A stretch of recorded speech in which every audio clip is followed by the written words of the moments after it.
ये अंश best sellers मैं मन हूं और मैं कृष्ण हूं के लेखक दीप त्रिवेदी द्वारा लिखित किताब मुझे सहिष्णुता मत सिखाओ भारत से लिया गया है, जिसका उद्देश्य भारत को सही राह दिखाना है। धर्म को तमाशा बनाने वालों से सावधान। समझते क्यों नहीं कि हर संप्रदाय के धर्मगुरु अपने अनुयायियों को अपने धर्म शास्त्रों की श्रेष्ठता का गुमान पकड़ाने में लगे हुए हैं, जबकि बात में दम कुछ भी नहीं है। अभी हाल ही का एक उदाहरण लो। 13 वर्षीय आराधना समदरिया नामक एक जैन लड़की की परिवार के कहने पर उपवास करने से मृत्यु हो गई। उनके परिवार को एक जैन मुनि ने कहा था कि लड़की से 3 माह के उपवास करवाओ, आपका व्यवसाय तेजी से फलने फूलने लगेगा। अब यूं तो कहते हैं कि जैन धर्म त्याग सिखाता है, और दूसरी तरफ उनके मुनि व्यवसाय फैलाने के उपाय बताते हैं। चलो, ये पाखंड तो समझे, परंतु अपनी ही बच्ची के प्रति ऐसी तो क्या असहिष्णुता की, उसकी उपवास के नाम पर जान ही ले ली। मैं कहना यही चाहता हूं कि जो धर्म परिवार वालों की जान ले सकता है, जो आत्महिंसा पर उकसाता है, उसे कम से कम अहिंसा के उपदेश नहीं देने चाहिए। और उस पर जैन मुनियों की बेशर्मी तो ये कि उस लड़की की धर्म की राह पर खुद को न्यौछावर कर देने के नाम पर शानदार शव यात्रा भी निकाली गई। उस मासूम की शव यात्रा को एक उत्सव के रूप में मनाया गया, ताकि उपवासों के नाम पर चल रही उनकी दुकानों पर सवाल ना उठे। किसी में इतनी भी सहिष्णुता नहीं कि उस लड़की बाबत सोचे। क्या कसूर था उसका? कितने अरमान उसने पाले होंगे? सच कहूं तो मोदी जी, मैं आपसे कहना चाहता हूं कि जैसे आपने पाकिस्तान पर सर्जिकल स्ट्राइक कर अपनी 56 इंच की छाती फुलाई है, वैसे ही धर्म के नाम पर चल रहे पाखंडों व अंधविश्वासों पर भी सर्जिकल स्ट्राइक करो, क्योंकि ये घर में फैली वे दीमक है जो देश को खाए जा रही है। और मैं जो कह रहा हूं, ये आप भी तथा अब तक के सभी प्रधानमंत्री जानते ही थे। बाकी तो वोट की राजनीति में उलझे रहे। परंतु मेरा निवेदन ये है कि आप उससे ऊपर उठकर दिखाइए। उस मासूम लड़की के माता पिता व उस जैन मुनि पर हत्या का मुकदमा चलवाइए। यदि आप ऐसा कर पाते हैं, तो मैं ये महान धरती स्वयं आपकी 56 इंच की छाती को सलाम करूंगी। कहने का तात्पर्य इतना ही है कि आप लोगों की असहिष्णुता के ऐसे एक नहीं, अनेक उदाहरण मौजूद हैं। यूं भी मैं कोई भी बात ऐसे ही नहीं करता हूं, परंतु अब बहुत हो चुका।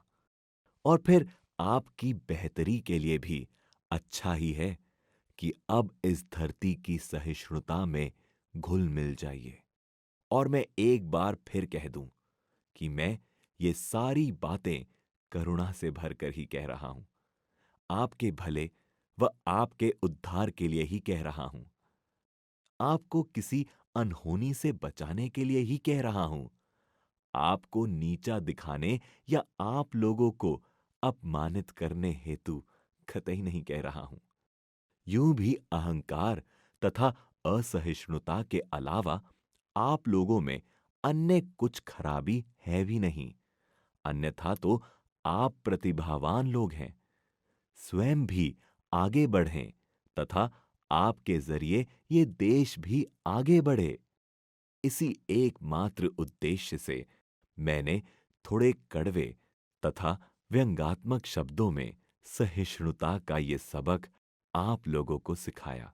और वैसे तो यूं भी आजकल खुले विचार वाले जैनों की संख्या बढ़ती भी जा रही है। खान पान जैसी सामान्य बातों में कईयों ने असहिष्णुता दिखाना छोड़ ही दिया है। खैर, ये तो एक संप्रदाय विशेष की बात हुई। कोई असहिष्णुता यहीं तक तो सीमित है नहीं। एक असहिष्णुता ऐसी है जो युगों से भारत में चली आ रही है। हालांकि एक अच्छी बात यह है कि पूरा भारत इस असहिष्णुता का शिकार नहीं है, लेकिन असहिष्णुता तो असहिष्णुता होती है, छोटे पैमाने पर हो या बड़े पैमाने पर। वो हर हाल में खत्म तो होनी ही चाहिए, और वो है स्त्रियों के प्रति असहिष्णुता। और निश्चित ही इस हेतु काफी हद तक कुछ हिंदू शास्त्र तथा उनके पिछल्लू जवाबदार हैं। स्त्रियां ये नहीं कर सकती, स्त्रियां वो नहीं कर सकती, स्त्रियां इस मंदिर में नहीं जा सकती, ये सब क्या लगा रखा है।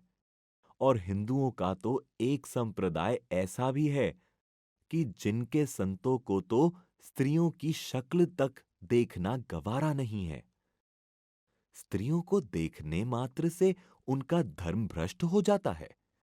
और हद तो ये कि वे किसी सामूहिक फंक्शन में जाएं तो उनके आने से पूर्व ही वहां उपस्थित स्त्रियों को अछूत कहकर वहां से खदेड़ दिया जाता है।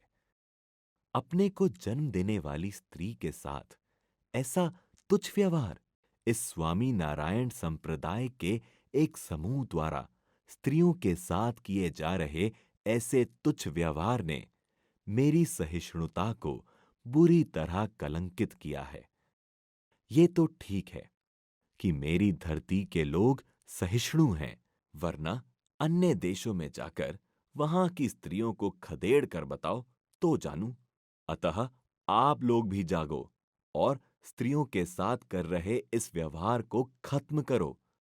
कब तक समझाऊं कि वास्तविक धर्म सिर्फ सहिष्णुता सिखाता है, भेद नहीं। और फिर स्त्रियों से इतना ही ऐतराज है तो सुरंगों में छिपकर पड़े रहो। यदि आप स्त्रियों को देखना पाप समझते हैं तो मत देखो, मत जाओ ऐसी जगहों पर जहां स्त्रियां होने की संभावना हो। लेकिन ये कैसी असहिष्णुता की? आप तो जाएं, पर वहां की स्त्रियां हटा दी जाएं। ये तो भारतीय संविधान का खुलेआम अपमान हुआ। और फिर सोचो कि जंगलों में जाओगे तो क्या करोगे, क्योंकि वहां भी मादा जानवर तो होते ही हैं। और मनुष्य तो ठीक है, जानवर तो यकीनन आप लोगों की नहीं सुनेंगे। जैसे 3 तलाक गलत हैं, वैसे ये भी गलत ही है।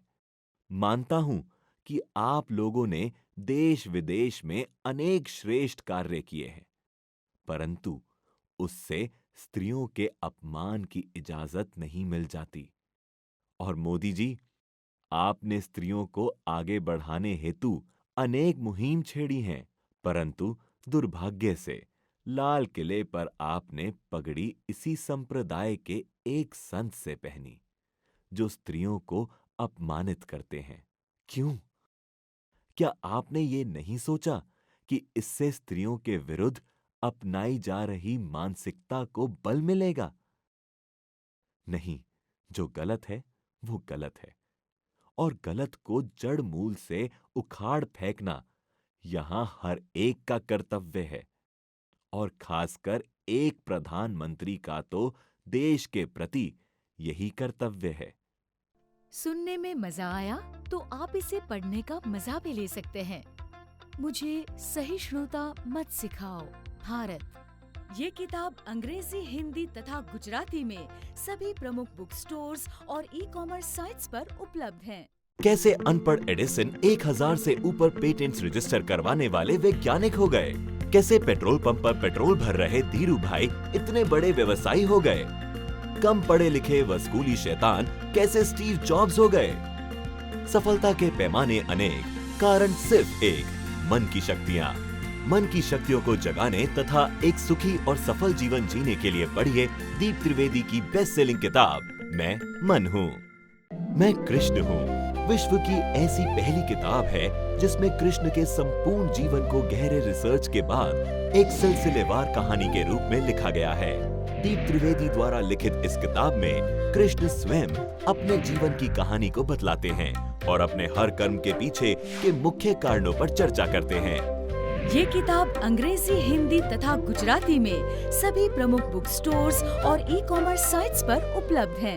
लाखों लोगों के जीवन में आशा की नई किरण जगाकर उनके लिए एक मार्गदर्शक, गुरु और दोस्त का रोल निभाने वाले दीप त्रिवेदी ने मनुष्यों को स्वयं से मिलवाकर उनके पोटेंशियल को निखारा है। उनकी बेस्ट सेलिंग किताबें जैसे मैं मन हूँ और मैं कृष्ण हूँ पढ़कर तथा भगवत गीता, अष्टावक्र गीता और ताओ ते चिंग पर चर्चाएं व जीवन की रोजमर्रा की समस्याओं पर किए गए वर्कशॉप सुनकर मनुष्य तेजी से परिवर्तित हुए बिना रह ही नहीं सकता। इसी वजह से उन्हें स्पिरिचुअल साइकोडायनामिक्स का पायनियर भी कहा जाता है। समाज में उनके असीमित योगदान के लिए उन्हें कई पुरस्कारों एवं उपाधियों से सम्मानित भी किया गया है। आपके जीवन में सकारात्मक परिवर्तन लाने हेतु उन्हें मात्र सुनना और पढ़ना पर्याप्त है।